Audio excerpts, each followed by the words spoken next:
여행하고 있으니까. 안녕하세요. 안녕하세요. 예, 안녕하세요. 안녕하세요. 안녕. 안녕하세요.何歳って指でしてみ何歳あ、아홉 9歳 살. 이름이 뭐야? 名前何って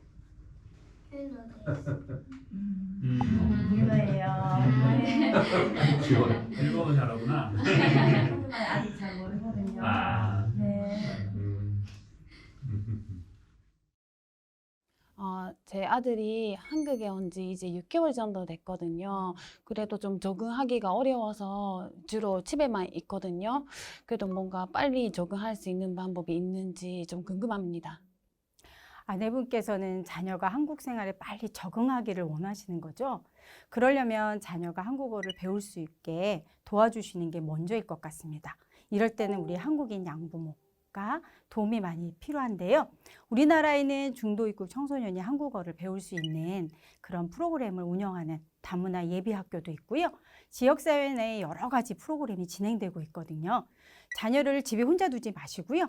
이런 프로그램에 적극적으로 참여할 수 있도록 도와주셔서 아이들이 또래 친구를 만나게 해주시는 게 가장 좋습니다. 중도 입국 입양 자녀의 안정적인 생활을 위해서는 첫 번째, 뭐가 제일 중요할까요? 두 분의 관계입니다. 화목하고 행복한 가정에서 본인이 잘할 수 있다는 믿음을 가지는 게 가장 중요한데요. 여러분들이 매일 다투시고 소리치시고 이러시면 아이는 너무 불안합니다. 왜 불안할까요?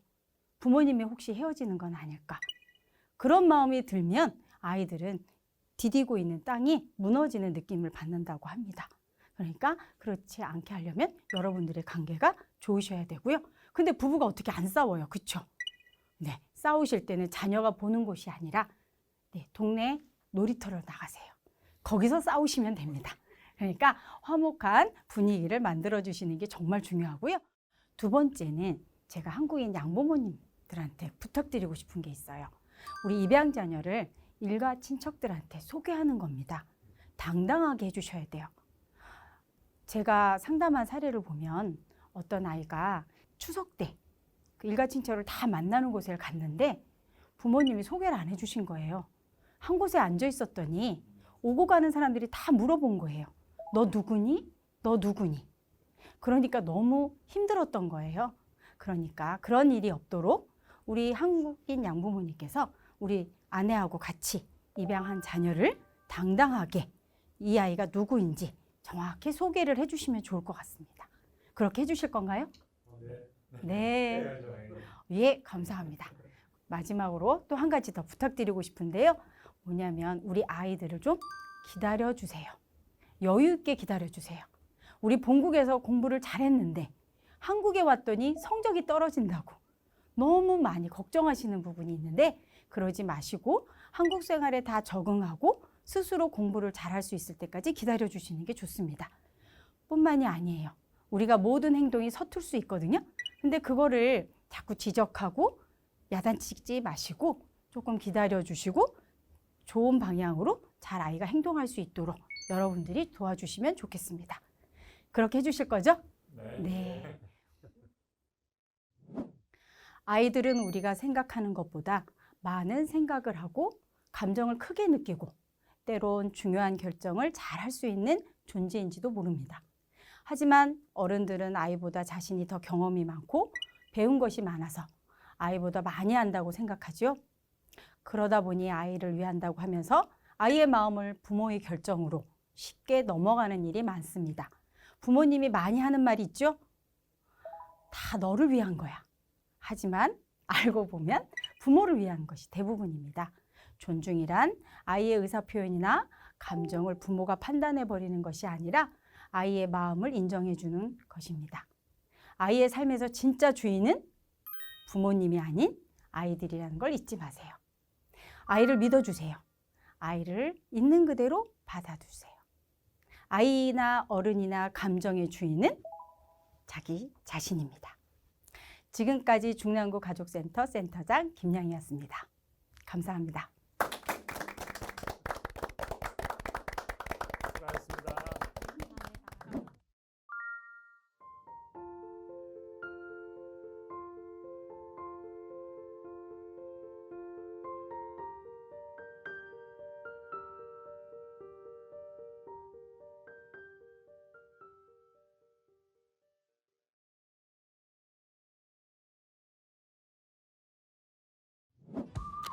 우리 아이 학교 보내기는 어떻게 해야 할까요? 학교 생활 진학에 대해서도 알아볼까요? 정규학교의 경우 다른 나라에서 학교를 다녔다는 증명이 필요합니다.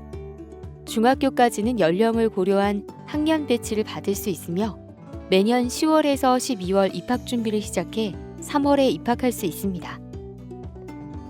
예비학교는 한국어 실력, 한국 문화 적응 등의 어려움으로 정규학교에 바로 입학하지 못하는 경우 진학하게 되며 수시 입학이 가능합니다. 또한 개인의 능력에 따라 교육기간이 달라질 수 있습니다. 대안학교의 경우 학교마다 특색 있는 프로그램으로 교육함으로 자신의 목적에 따라 학교를 선택할 수 있습니다. 매년 9월에서 10월에 공고가 나며 12월에 합격자를 발표합니다. 기숙형 대안학교로는 제천 한국폴리텍 다솜학교 등이 있습니다. 국적과 상관없이 외국에서 일정 기간 거주하다가 한국에 입국한 경우에 편입학 절차는 다음과 같습니다. 편입학 상담은 거주지 인근 학교 교감 또는 교무부장 선생님 혹은 교육청, 교육지원청, 입학 업무 담당자 혹은 다문화교육 담당자를 통해 진행할 수 있습니다. 취약 편입학 시 필요한 서류는 다음과 같습니다.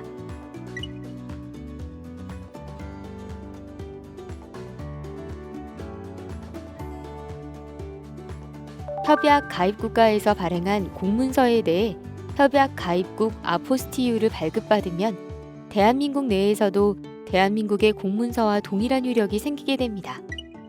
아포스티유 발급 방법은 다음과 같습니다.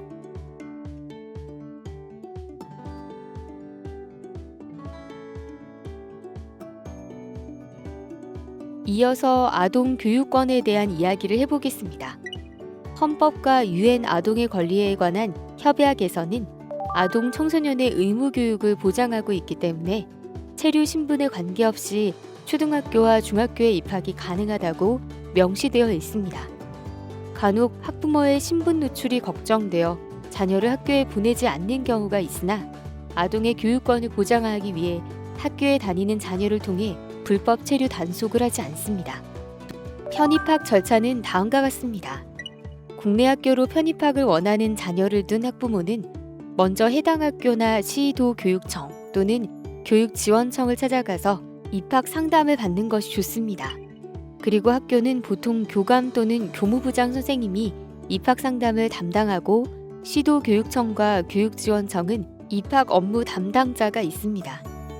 담당자들이 자리에 없거나 기다려야 하는 경우가 있으므로 그냥 찾아가지 마시고 전화로 먼저 약속을 잡으시기 바랍니다. 입학을 위해서는 위에 표에 제시되어 있는 서류들이 필요하니 상담을 할 때 챙겨가시면 상담이 더욱 원활히 진행될 수 있습니다. 교육적 필요에 따라서 추가 서류를 요구할 수도 있습니다. 다음은 다문화 학생 학력심의위원회에 대해 알아보겠습니다. 학령기 아동으로 중고등학교에 편입하고자 하는 학생 중 학력 증명이 곤란한 다문화 학생은 시도교육청에 학력 인정 심의를 요청할 수 있습니다. 이때 다문화 학생의 학력은 학력 인정 신청서 등 관련 서류를 기초로 우리나라의 학령, 출신국 또는 제3국에서의 수학 기간, 현재의 학력 수준, 본인 및 보호자의 희망 등을 종합적으로 판단하여 결정합니다. 그리고 학력심의위원회에서 학력 인정 심의 대상자의 교과 이수 능력 확인을 위하여 필요하다고 인정할 경우 구두 면접 및 학력 인정을 위한 서면 평가를 실시할 수 있습니다. 다문화 학생 학력 인정 심의 절차는 다음과 같습니다. 신청인인 학생이 시도교육청의 우편 또는 방문으로 학력 인정서를 제출하고 시도교육청에서는 서류를 접수하고 학력심의위원회를 소집합니다. 그런 후 소집된 학력심의위원회에서는 서류를 심의하는 데 필요시 면접 인터뷰 또는 학력 인정 평가를 실시할 수도 있습니다. 이후 시도교육청에서는 심의 결과를 통보하는 것으로 절차가 마무리됩니다. 심의를 위해 제출해야 할 서류들이 있는데요. 항목은 다음과 같습니다. 우선 심의를 위해서는 학력 인정 신청서를 제출해야 합니다. 그리고 교육청에 몇 가지 서류를 제출해야 하는데요. 학력 인정 신청서 한 부, 여권 사본 한 부 또는 출생 연월일을 확인할 수 있는 공문서 한 부, 국내 거주 사실 증명 한 부 또는 외국인 등록 사실 증명 한 부, 학력 증빙 서류를 제출 못하는 경우를 제외하고 학력 증빙 관련 서류 한 부를 제출해야 합니다. 부수적으로 영어 외 외국어로 작성된 문서는 원본과 한국어 번역본을 공증받아 제출해야 합니다. 다음은 다문화 학생을 위한 교육기관 안내입니다. 다문화 유치원은 다문화 유아를 위한 맞춤형 교육 지원과 모든 유아의 다문화 인식 제고를 위한 다문화 교육 프로그램을 운영하고 있습니다. 사전 사후 언어 평가, 통합 언어 교육, 개별 언어 교육을 지원하고 유아 및 교원, 학부모를 대상으로 다문화 감수성 증진 및 상호 이해 촉진을 위한 다문화 이해 교육 프로그램을 실시하고 있으며 다문화 유치원은 전국 116개원이 운영되고 있습니다.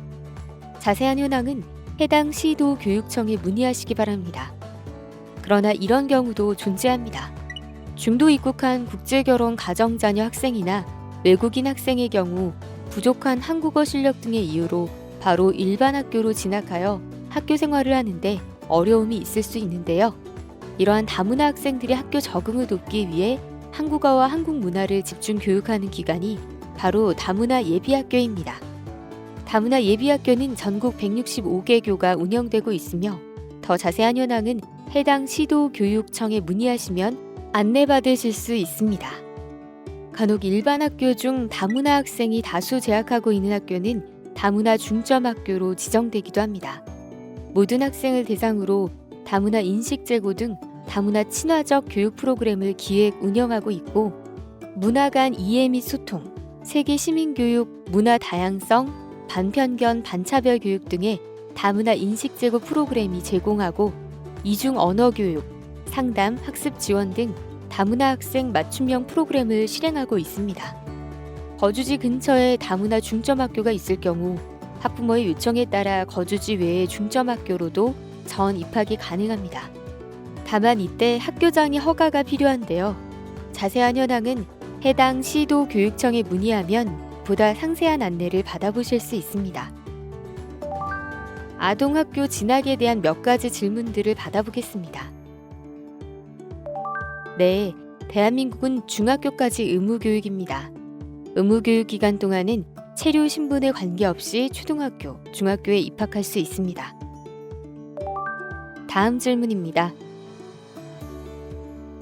입학 상담은 전화보다 직접 학교로 찾아가 상담하는 것이 좋습니다. 우선 거주지 가까운 곳에 학교를 알아본 뒤 전화로 약속을 잡고 학교로 찾아가 상담을 받습니다. 학교를 방문할 때 입학 서류를 챙겨가면 상담받을 때 도움이 많이 됩니다. 중학교 입학을 거부당했다는 사연도 있었습니다. 지원청 입학 담당자나 시도교육청의 다문화 전담 코디네이터에게 문의하면 해결할 수 있습니다.